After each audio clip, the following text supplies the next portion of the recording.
안녕 얘들아. 오늘 배당 마지막 시간이야. 이제 배당을 알았으니 배당 투자가 궁금하지 않아? 우리나라에 상장된 기업이 약 2,500개인데 사실 이걸 하나하나 살펴보는 건 너무 힘드니까 내가 몇 가지 알려줄게. 배당 성향이 높은 회사들도 있지만 그보다 배당 투자를 효율적으로 하려면 우선주, ETF, 리츠 이 세 가지를 알아야 해. 간략하고 빠르게 살펴보자.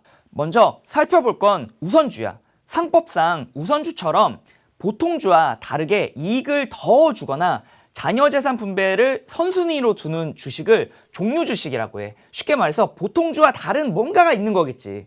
주식이란 동업의 개념이어서 주주는 의결권, 배당 두 가지 권리를 갖고 있어.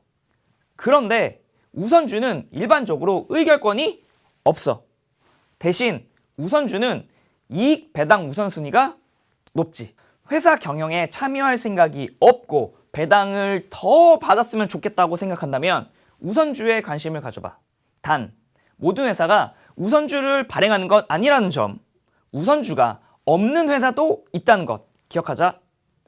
ETF는 펀드의 한 종류인데 사실 실시간으로 사고 팔 수 없는 펀드와 달리 거래소에 상장시켜서 투자자들이 주식처럼 편안하게 거래할 수 있도록 만든 상품이야. ETF와 펀드에 대해서는 다음에 자세히 설명해 줄 텐데 배당 투자에 ETF 이야기가 왜 나왔을까? 배당을 많이 주는 기업들로만 구성한 배당 컨셉의 ETF가 있으니까. 원자재 가격과 연동된 ETF, 코스피 200의 움직임을 추종하는 ETF 등등 정말 ETF는 다양한 컨셉이 있거든? 맞아. 지금 이야기하는 분야가 고배당 ETF야. 배당 컨셉의 ETF가 따로 있다는 점 명심해줘. 자, 이제 마지막 리츠. 과자 아니다. 자, 배당 투자 이야기하면 리츠를 꼭 언급하고 싶었어. 최근 리츠에 대해서 많이들 물어보거든. 리츠는 부동산에 투자해서 이익금 대부분을 투자자들에게 분배하는 특수목적 회사야. 우리가 부동산에 직접 투자하는 거는 돈도 많이 써야 하고 여러 가지 법적 절차도 따져야 하고 시장 조사도 해야 하는데 리츠는 여러 투자자들로부터 돈을 모아서 이거를 전문가들이 부동산에 투자하고 그 과정에서 생기는 이익금 대부분을 투자자들에게 배당으로 준다는 차이점이 있어. 이전에 배당은 의무가 아니라고 했지. 하지만 리츠는 배당이 의무야.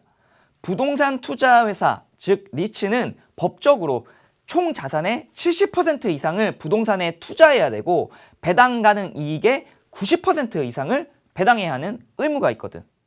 그리고 ETF처럼 사고 팔기 쉽도록 거래소에 상장된 리츠가 많아. 다만 부동산이라는 실물에 투자하고 거기서 나오는 이익금을 배당으로 지급하기 때문에 부동산 경기에 영향을 받을 수 있다는 점, 이 점을 꼭 유의하기 바래. 너무 당연한 이야기지만 우리가 이자를 받으면 이자 소득세를 내는 것처럼 배당을 받으면 배당 소득세라는 걸 내야 해.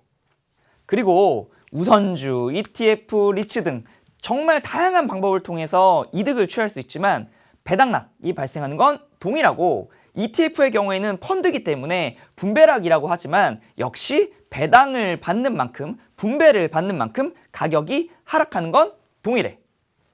ETF와 리츠는 각각 분배 기준일, 배당 기준일이 당연히 있어. 하지만 12월 31일이라고 단정 짓지 말자. 꼭 확인해. 마지막으로 배당락, 분배락 등을 고려했을 때 배당 투자는 단기적으로 접근하면 곤란해. 이 점 다시 한번 기억하면서 다음에 ETF와 리츠에 대해서 좀 더 자세하게 알려줄게. 질문 있는 친구들은 댓글 남겨주고 그럼 다음 시간에 보자. 안녕!